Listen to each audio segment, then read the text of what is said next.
welcome to Author Chat. Welcome back if you've been here before. I am super excited today to have a guest from across the pond. Lisa Billingham joins me today. She is the author of an inspirational women's fiction novel called Katie, A New Chapter. Thanks for joining me today, Lisa. Thank you for having me, Terri. It's lovely to be here. Now, tell us a bit about your work here, Katie, and that's inspirational, right? Yes, it's based actually on my experiences, my life experiences, loosely based. It's not, verbatim. But I've been through quite a few things in my life. I've been through mental health problems. I had a hysterectomy at a young age with no children. And I thought, how can I, first of all, help myself? Because when I wrote it, it was really quite cathartic. But then also, how can I help others that are maybe feeling a little bit lost? So when we came back, when I came back from Fuerteventura, where I'd been working away in March last year because of the pandemic, I decided then that it was the time to write the book. And I didn't know what it was going to look like, what I was going to do with it. And it just then suddenly appeared in print. With help from quite a few people, I have to say.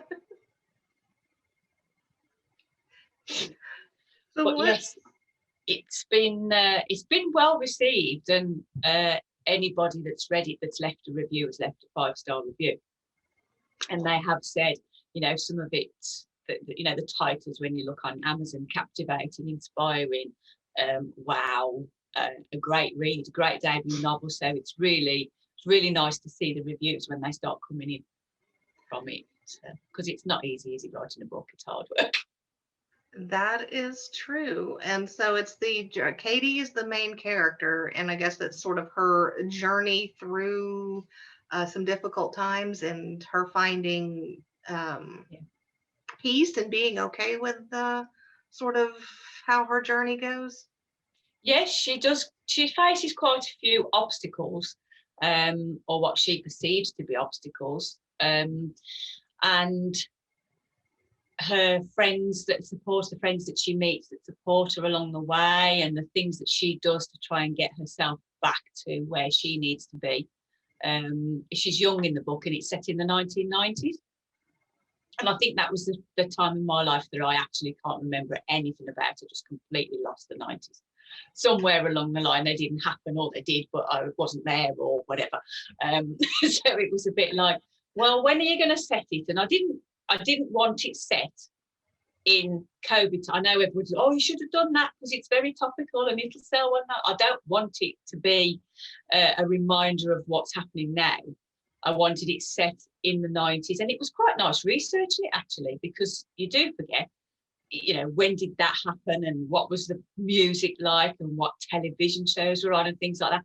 And I was quite amazed when I was researching it, and I thought, was that really then? And it's quite scary, actually. I'm like, where's the last however many years gone? I'm like, flown by. I mean, this last year's flown by, but then I think I was looking back at the 90s and thinking, well, that feels like yesterday, but that feels like it never happened, and that feels like it was forever ago. It's really strange, strange. But I'm glad I set it in the 90s, because it's a bit of nostalgia for people as well, I think. A couple of people have said that was well researched, because they're a little bit older than me, and they remember the 90s better than I do. So. Oh, good, I got it right then.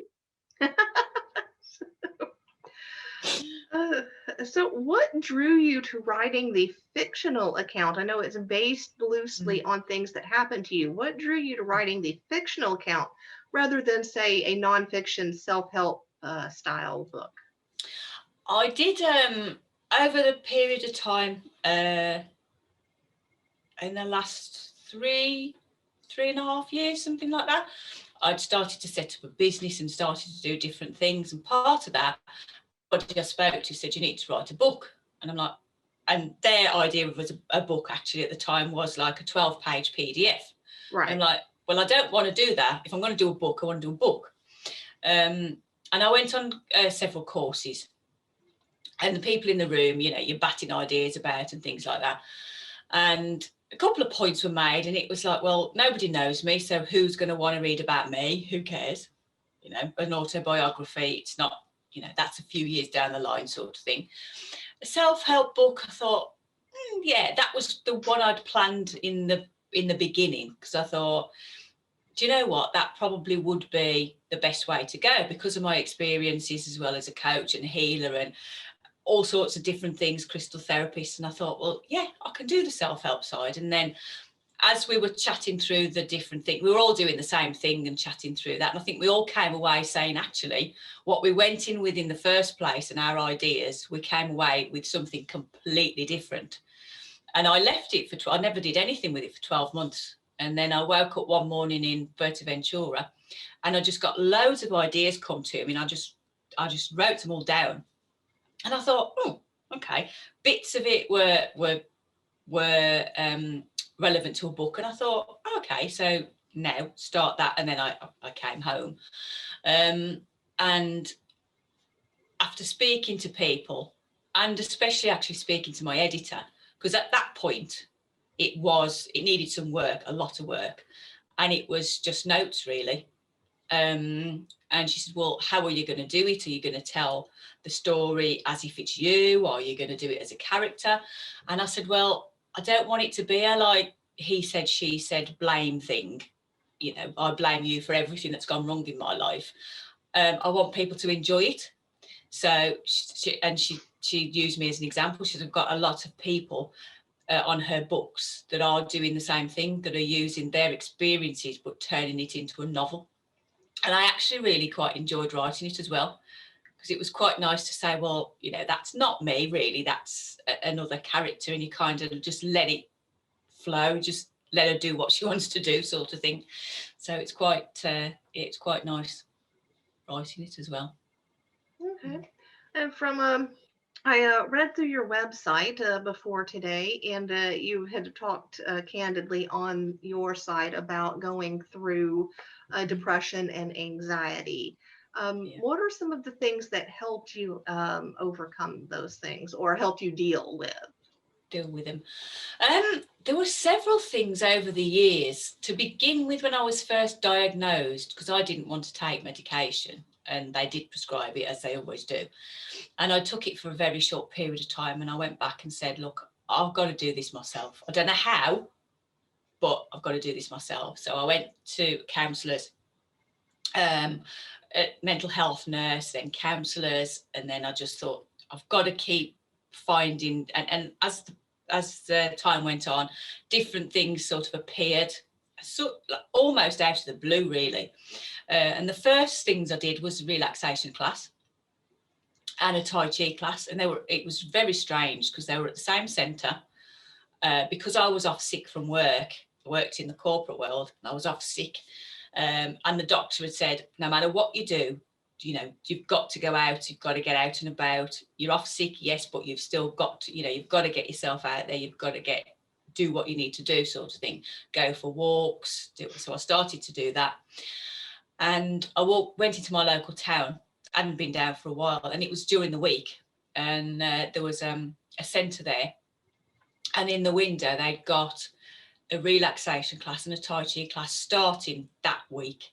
And I thought, well, that's a bit bizarre. So I eventually spoke to them, because at the time I was just staring at the window thinking, well, what do I do then? Do I go in? Do I walk away?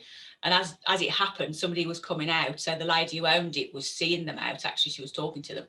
And she said, oh, come in and have a chat and whatever. And I'm like, I kind of froze. I'm like, oh my God, it's so nerve-wracking when like your confidence is at an all-time low.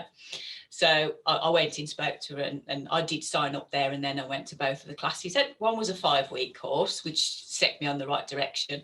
And the Tai Chi class I did for about 12 months. And I also went for healing, which I wasn't planning, but I went on holiday in the UK. And in the hotel we were staying in, there was a healing circle. And I thought, do you know what? I've got nothing to lose. I feel absolutely there. So, it can't make me feel any worse. So I did it, and I have, it was amazing, absolutely amazing. So that started the next part of my journey in actually trying to find out what that was all about and how to do that. And then I trained myself, and then the snowball started, and I did all the training and things like that. So it's quite, the path changed considerably over the years from being in corporate world to where I am now. It's quite bizarre, really. I've never thought we would be doing this. It's just mad. Good, but mad. Yeah.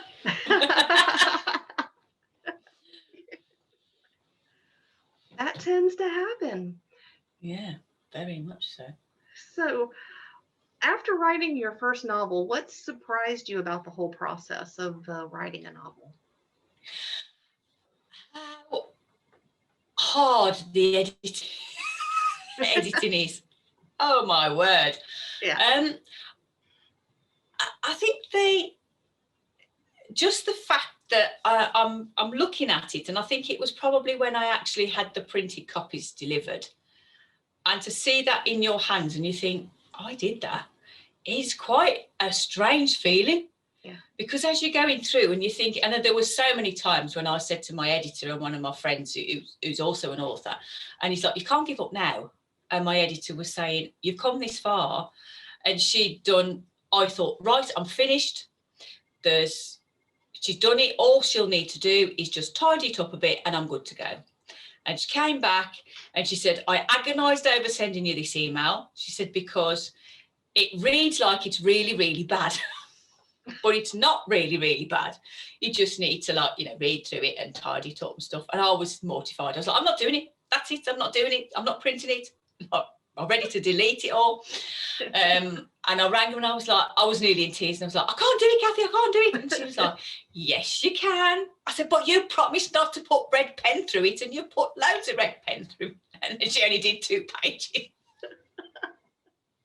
And I thought, this is not good. This is a disaster. And she said, it isn't. She said, it's just, you need to make it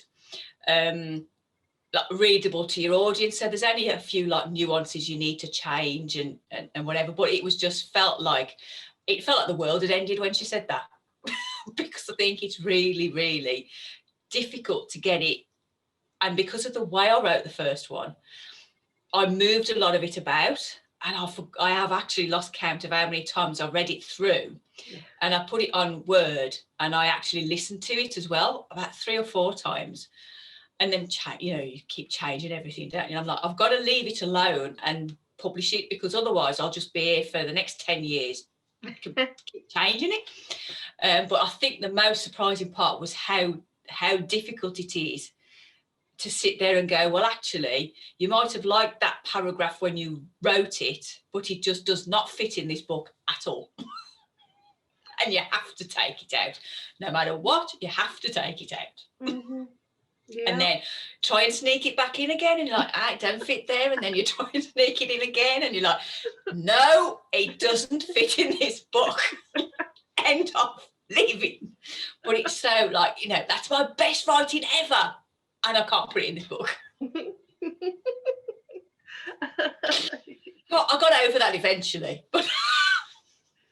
Yes, to move on, we have to. And I think every writer goes through that. To make myself feel better, I have a whole other file with paragraphs that I've pulled. I'm like, doesn't belong here, but maybe I could use it. And there's a chance I'll never use them again, but I feel better knowing that I just don't cut it and delete something that I'm like, but this is really good writing. Yeah. So, so it's there if I ever need it, but that's how I got past that whole. Past that. Yeah. I did the same. I thought, right, I won't delete it all together. I will keep it in a document. And then eventually I think I'd got half a book in that one as well. So I maybe need to go through that and see what I can make of that. Get you some inspiration for another one. That's very true, actually. That's very true. I'm planning the second one now. So I'm starting it up. Most of it's in my head. And I'm thinking, right, I just need to start writing it. Stop messing about. Just start writing it. It's great advice. Yeah, definitely. Definitely. Best advice to give to somebody who wants to write, just do it. Just write it. Just That's write it. right. Yeah. What so in Katie, what was the hardest scene for you to write? Oh, that's a good one. I've been asked that one before. I think it was the severe beating that she takes from her boyfriend at the time. And that I have experienced this myself. So it was very cathartic in writing it, but it was also very it was like very flashback type thing. So it was and it wasn't as my experience, to be honest, wasn't as bad as in the book. Okay. The book is a little bit worse, but it went on for quite a long time, and some of it, yes, he did do some of the things that are in the book, but I think that was probably the worst bit to write, because that was very raw. Because I think up until I wrote the book, I probably hadn't actually faced that and put it behind me. To all intents and purposes, it was just, you face so many things in your life, and then you get something else, you think, oh, well, I'm dealing with this now, I don't think about that. And then you sit down and you think, well, actually, writing it or what, whatever you're doing, you just happen to be writing for me, that I'm thinking, how am I going to write this? And I'm like, no, I'm going to avoid it, I'm not going to put it in. And then I thought, no, because it is quite a big part of it, it's got to go in there. But I'm glad I did. Because that's got quite a few reactions. Like somebody one lady ready, she's like, I want to kill him. And I'm like, yeah, I did as well, but do that. But it's, you learn, don't you? And you learn by experience, or you learn by your mistakes, or so I think it's not done me any harm, in the sense that, yes, it would have been preferable not to live it. Yeah. But it's also helped, I think, with writing this book, because it will help other people. And hopefully it will give them the strength to go, do you know what? I'm not having this anymore. And walk away from it. Which there's a lot of it out there, and people do find it hard.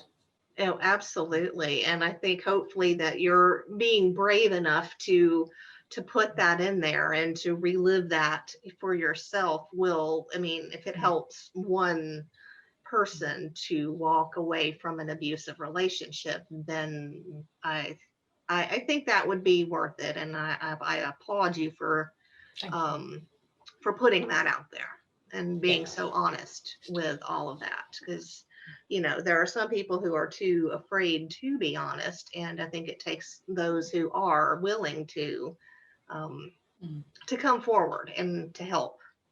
Yeah, definitely. I said all along, as long as it helps one person, it will have been worth it. Definitely. I think so. On the flip side, what was the most fun scene to write? Oh, no, I can't tell you that, because I'll be giving the game away. Oh, okay. Yes. Well, we can't do that. No spoilers here. If you want to know what the most fun she had writing, pick up the book. It's towards the end of the book, and it is something that I enjoy doing. So if you've looked on my website, you probably see that my not my headline, but somewhere on there it does say about the things that I enjoy doing. I think it's on the About Me page. Things that I enjoy doing, and one of the things that is in the book is in there. Little clue there for you, everybody. Isn't it? But it was good. It was good fun to write that bit at the end, because it was like, oh yeah, this is great. I miss doing that. When we get out of lockdown, I'll be doing more of it.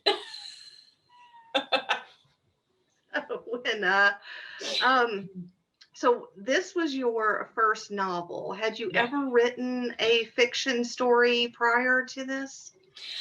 No. When I came back from Fuerteventura in March last year, I did a fiction writing course, actually, because I thought, well, I've got some kind of notes or something in writing that I'd started on. So that was like really helpful with putting your characters together and your plots and different things. And obviously you can go on and do like loads of others. And I thought, no, just do this one. So I'd written a couple of like short stories for that. And then I'd written a couple that I'd entered into competitions. And then when my editor actually had got hold of my book and edited it, I thought, you shouldn't have entered those competitions. You should have waited. But it's one of those, isn't it? You know, you've got to do it sometime, haven't you? You've got to just have the confidence to do it. And I'd written blogs when I had my business in 2017. I wrote a few blogs for that, and I'd kept most of them, and I'd sort of changed them to be a bit more relevant to the time now, and I'd put those out as well. So apart from that, until I wrote the book, no, because I thought, well, shall I do a selection of short stories, and in between publishing the first one and writing the second one, I thought, I can write some short stories, but I've spent the entire time marketing. I'm like, so I'm kind of toying with the idea, do I write the second book, or do I write short stories, or do I write, and I think I'll just go on, write the second book and see what happens. So is Katie going to be the start of a series, or are you writing a second standalone? How? No, she's the start of a series. I decided, because people are going, what happens to her? And I'd written the first one, and I thought, well, if it doesn't take off and people don't like it, then I'll just cut my losses and I just won't do any more, and I'll just do something else. And the feedback's coming back, and they're like, what happens to her? What happens to him? What happens to this? And I'm like, oh, okay then. So I kind of, I thought, well, who shall I write next? Because I am planning to write all of the character stories, and it'll be the same, not the same story, but it'll be the same timeline, but it will be their experience of that same timeline, what their life was like at that time, what they were feeling, what emotions they were going through, what issues they were facing, and different things like that. And this one, the character's been in the army. He's a young lad as well. He's been in the army, and he's just come out to run his grandfather's engineering business. So it was like, pick a character and go with that one. So that's what I'm doing. And then eventually I'll write all of the main characters in the book, and then potentially go back and see where Katie is, after those, and see if I get to write her next bit, if you like, her story. So what does your typical writing day look like?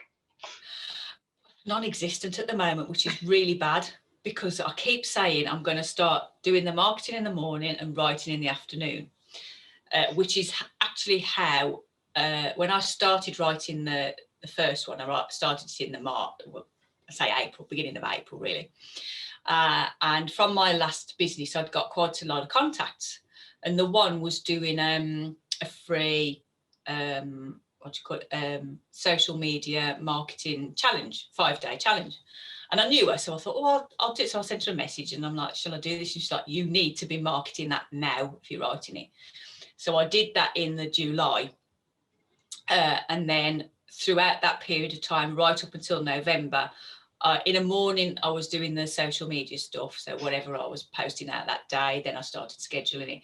And then in the afternoon, that was when I was writing. I suppose if things been different, if I was abroad or whatever, I potentially would write in the morning.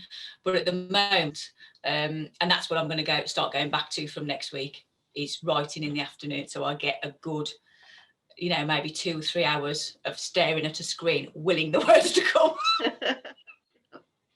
Yeah. And hope that something appears on there. Doesn't matter. Just get it down. Just get it down. Exactly. Just do it. Just do it. And I have to stop myself this time from editing as I'm going along, because I'll write a sentence and then I'll change it, and I'll write another one and then I'll go. And by the time I've done that, I've kind of lost the next sentence, if you know what I mean. So this time I have to just literally write.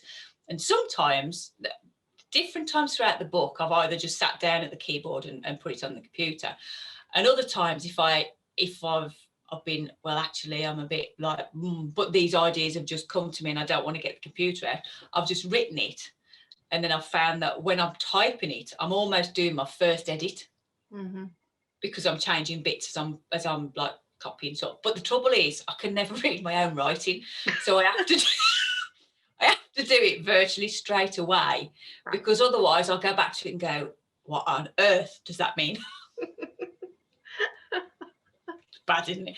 But we get so used to typing things and texting, like your thumbs and whatever, and I think, you forget how to write. And I always write in pencil, and then like I rub it out and then I'll cross it, and then because they just come, being a writer yourself, that these ideas just come and you've just got to get them down, and I'm just like, I'm scribbling, and then the next thing I'll look and I'll go, oh, so there's been like sentences lost because I can't write. Oh, it's bad, isn't it? Maybe try dictation. I've heard that works for a lot of people. I haven't tried it yet, but I've heard good things about it from people who swear by dictation. Really? So.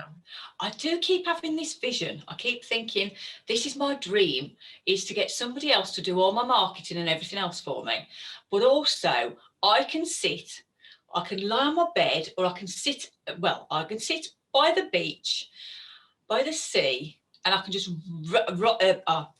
talk to something like my phone or a dictaphone, and then I can just go, here you go, and do something with that. That would be lovely. That would be. And it would be great, wouldn't it? And I actually thought that the other day, strangely enough, because my friend had said to me about 6 months ago, why don't you record your voice on your phone? If you if you're out walking and you get a blast of inspiration, why don't you record it? And because I'd been writing like notes on there, and I've got a writer's notebook that I update very infrequently, but I need to start doing it again now.